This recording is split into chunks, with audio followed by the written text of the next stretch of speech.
Les toilettes publiques ont la réputation d'être sales. Est-ce une réalité? Quelles sont les conséquences du manque d'hygiène dans ces lieux publics? Nous en parlerons dans cette édition. En France, les étudiants pourront avoir désormais 2 repas par jour à 1 €, annonce faite par le président Emmanuel Macron, qui tente ainsi de desserrer l'étau face à la crise sanitaire. Bonsoir, bienvenue aux 19 h. Bon nombre de personnes préfèrent se retenir et attendre d'être arrivées chez elles pour aller aux toilettes. La raison, les toilettes publiques ont la réputation d'être sales et pleines de bactéries du fait de leur usage commun. Que dire de ces lieux publics dans le district d'Abidjan? Sont-ils propres et hygiéniques? Qu'en pensent les populations? Alassane Trabo a visité quelques toilettes publiques de la capitale économique. Il nous fait un point. Si vous sortez faire des courses à Abidjan et qu'une pressante envie d'uriner ou de faire vos besoins vous saisit, pas de panique. Vous trouverez des toilettes publiques dans toutes les communes de la capitale. Seulement, l'hygiène n'y est pas toujours. Ce matin, nous retrouvons Amadou Yalekoué sur son lieu de travail, dans la commune de Cocody.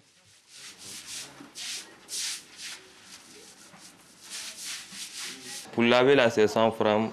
Chier, pisser, c'est 50. Pas 2 jours, on lave 2 jours. Avec produit Zavel, il y a beaucoup de produits là, voilà, produits là-bas.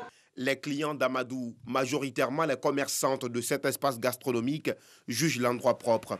Certaines y puisent même de l'eau pour la préparation de leur repas. Pour laver les assiettes, pour laver les salades, tout ça. Mais si on n'a pas puisé ici, on ne sait pas où on va puiser encore. Donc, on est obligé de puiser ça ici. Nous, on utilise moins parce que nous, c'est ici on prend l'eau pour travailler. Nous, on travaille à l'écodome ici. Plus loin, dans la commune d'Abobo, les toilettes publiques présentent un visage pas du tout reluisant et dégagent bien souvent des odeurs fétides et nauséabondes. Ces jeunes gens se retrouvent quotidiennement ici, dans ce café étroitement collé aux toilettes. Ils y mangent et prennent leur café, malgré les risques de maladie. Quand il y a trop d'odeur, voilà, donc ça nous fatigue parce qu'ici on mange, même à l'instant, moi-même je viens de manger, bon, souvent ça nous cause problème. Un tour rapide dans la commune de Yopougon pour nous assurer qu'ici, les toilettes publiques présentent un bien meilleur visage. Déception totale. Des sols humides, des murs délabrés, des toiles d'araignée. Bref, un nid de maladies.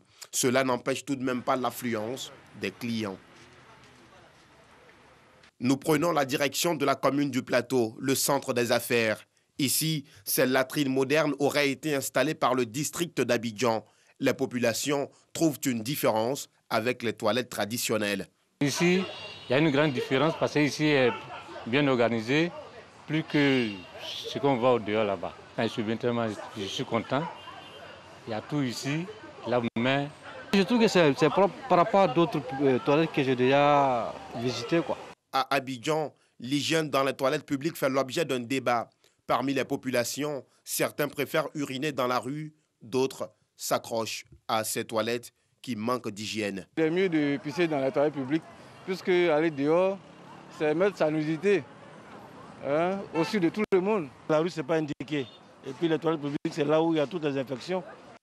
Donc l'idéal, c'est que nos communes puissent construire de bonnes latrines pour qu'on puisse les utiliser à bon escient.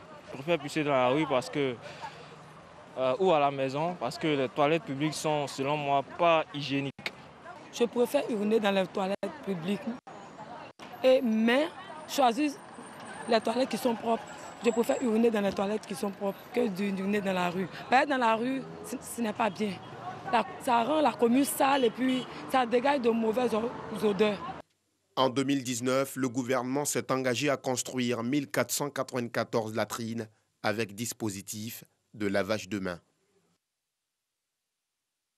652 souscripteurs au programme de logement socio-économique de la SICOGI, Société ivoirienne de construction et de gestion immobilière, ont reçu hier les clés de leur maison des mains du secrétaire d'État chargé du logement social Nguessan Kofi Lataye.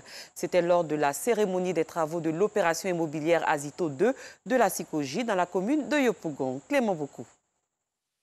9 ans que 652 souscripteurs à l'opération immobilière SICOGI, cité ado de la commune de Yopougon, attendent d'habiter leurs appartements. Parmi eux, Yaya Bamba et Pélagie Kofi. Depuis 2012, on a commencé la souscription. Le logement doit être livré en 2020. En 2015, c'était une location-vente, mais ça n'a pas été. On était obligé, en plus de payer les loyers, pour payer l'appartement. Ça a été vraiment difficile pour nous. Et par la grâce de Dieu, aujourd'hui, cela prend fin. Et c'est avec joie que nous accueillons le logement. Il y a eu des retards au niveau des travaux. Bon, je ne sais pas, à un moment donné, puis après, l'ex-premier ministre, paix à son âme, M. Gon Coulibaly est venu nous rassurer. Et depuis lors, il avait repris les travaux. Aujourd'hui, toutes ces choses faites, vous voyez vous-même, on vient de faire la remise des clés. Ce projet a été rendu possible grâce à l'effort conjugué de 3 structures. Le ministère de la Construction, le secrétariat d'État chargé du logement social et la SICOGI. En septembre dernier, nous avons remis des clés à Bobo PK18. Aujourd'hui, nous sommes là pour remettre des clés. En février, nous serons de retour à Bobo pour remettre des clés. Et comme j'ai dit, si la pandémie ne nous empêche pas, avant la fin du premier trimestre, nous allons lancer la première opération, l'île Nouvelle, du côté des Grands Bassins. Le gouvernement tient à rassurer les populations et les acquéreurs des logements sociaux. L'État tiendra ses engagements jusqu'au bout. Les travaux de construction des 2172 logements sociaux que compte la cité Ado ont un coût global de 27 milliards 703 millions de francs CFA. Le secrétariat d'État chargé du logement social a apporté un appui financier de 2,5 milliards de francs CFA à la construction de la cité Ado.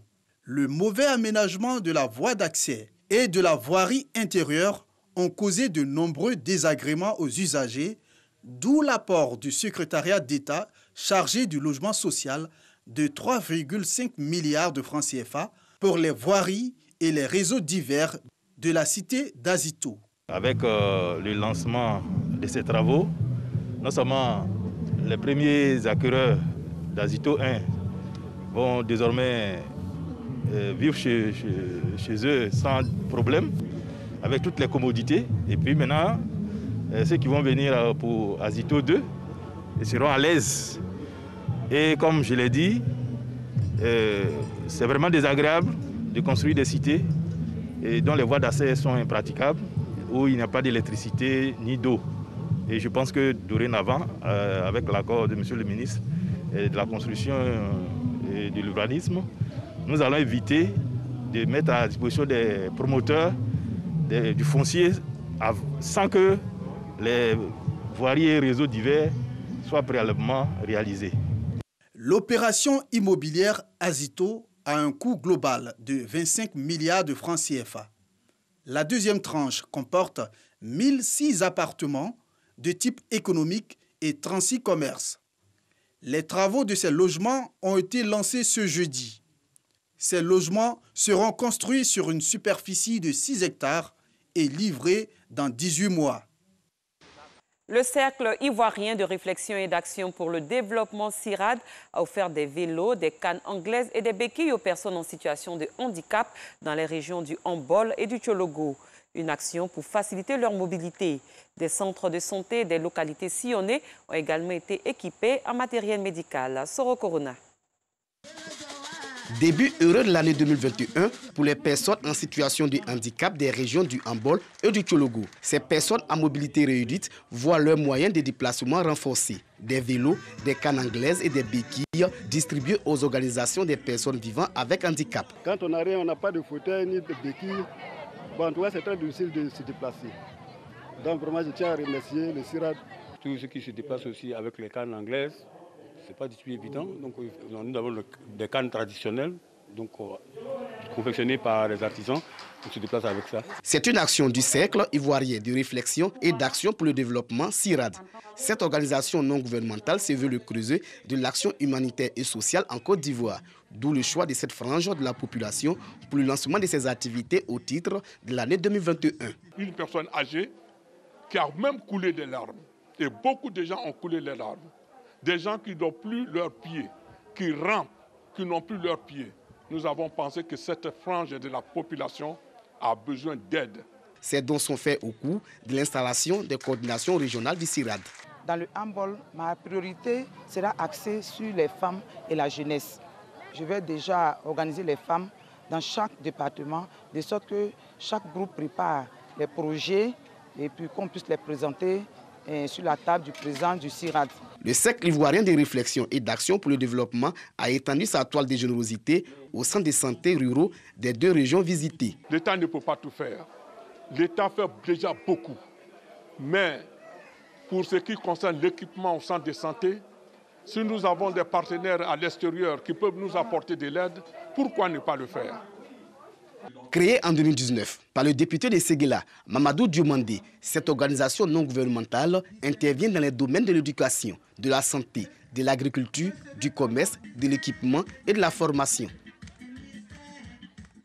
Ailleurs, le président français Emmanuel Macron répond à la détresse des étudiants face à la crise sanitaire.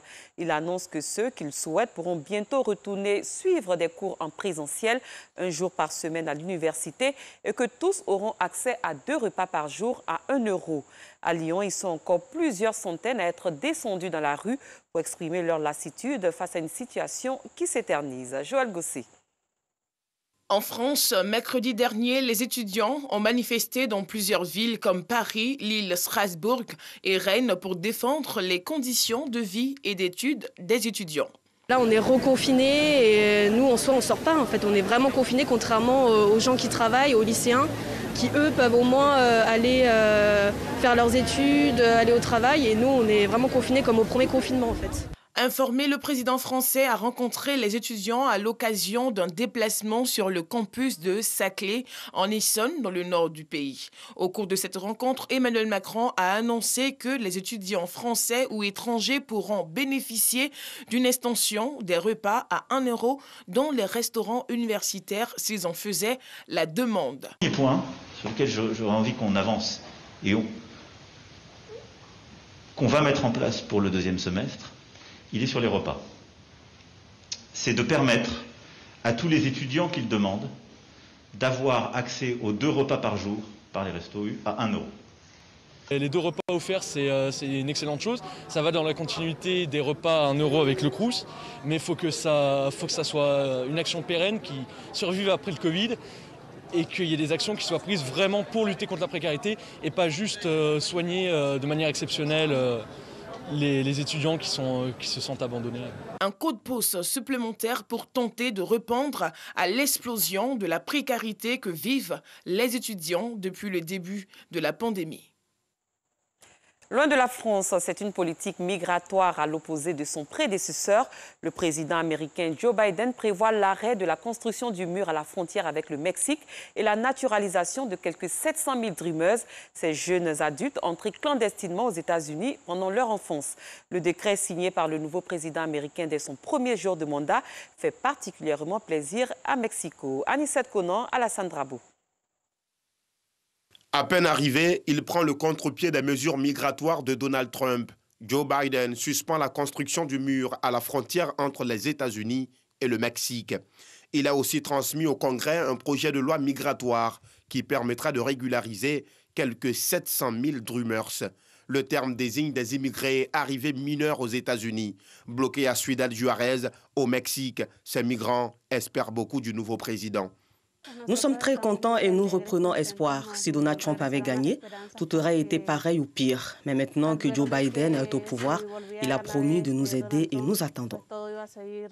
Les hommes politiques font beaucoup de promesses, mais on espère qu'il tiendra les siennes, qu'on nous donnera l'occasion de montrer que nous ne sommes pas en sécurité dans ce pays et qu'on nous donnera des opportunités.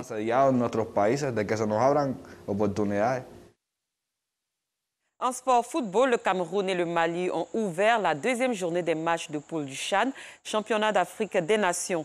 La rencontre s'est soldée par un match nul, 1 but partout. C'est la fin de ce journal. Il est à son terme. Merci d'avoir été des nôtres. Très bonne soirée. Bon début de week-end. À très bientôt.